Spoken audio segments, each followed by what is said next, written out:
Disponible sur Disney+, le livre de Boba Fett suit les aventures du plus célèbre des chasseurs de primes de la saga Star Wars. Et la presse, elle en pense quoi? Verdict. De quoi ça parle? Spin-off de The Mandalorian centré sur les aventures du légendaire chasseur de primes Boba Fett et de la mercenaire Fennec Shand.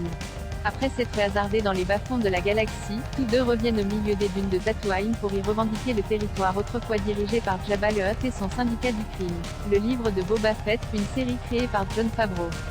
Et la presse, elle en pense quoi?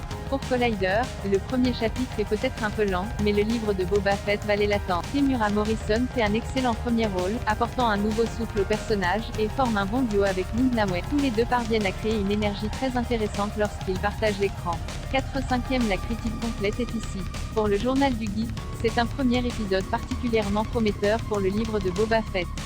S'il faudra sans doute attendre encore un peu avant de se faire un avis définitif sur la série, le moins que l'on puisse dire, c'est que Disney+ fait souffler un vent de fraîcheur sur une licence en perte de vitesse, surtout après les controversés derniers épisodes de la saga sur le grand écran. 3/5, la critique complète est ici. Pour Rolling Stone, le livre de Boba Fett reprend les codes d'une série Star Wars, mais avec une approche plus sombre tout en restant accessible pour toute la famille, un peu de la même manière que The Mandalorian. 3/5, la critique complète est ici. Pour Variety, le livre de Boba Fett devra faire ses preuves dans les épisodes à venir, mais pour l'instant, la série propose une force narrative qui étonne pour une franchise récemment devenue flasque. La mise en place autour de la mythologie, des croyances et des défis du héros que les fans de franchise ne connaissent que comme un personnage secondaire semble promettre une approche rafraîchissante. 3/5, la critique complète est ici. Pour Le Point, le meilleur de cet épisode inaugural est sans doute à trouver dans ses toutes premières minutes, quasi aphasiques à l'image du personnage originel de Boba Fett. Parenthèse ouvrante, parenthèse fermante.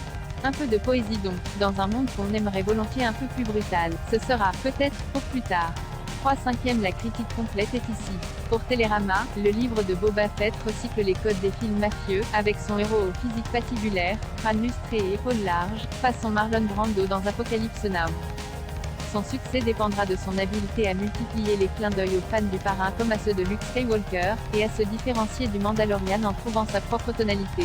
3/5, la critique complète est ici. Pour le Hollywood Reporter, même si la série a gagné un tas de récompenses, The Mandalorian a toujours été un divertissement popcorn assez classique. Le livre de Boba Fett est un accompagnement assez attrayant, mais pas assez solide pour rassasier l'appétit des fans. 2/5, la critique complète est ici. Pour le New York Times, ce premier épisode très mandalorianien utilise le même type d'atmosphère calme et le même rythme décousu assumé avec l'élégance et le souci du détail en moins.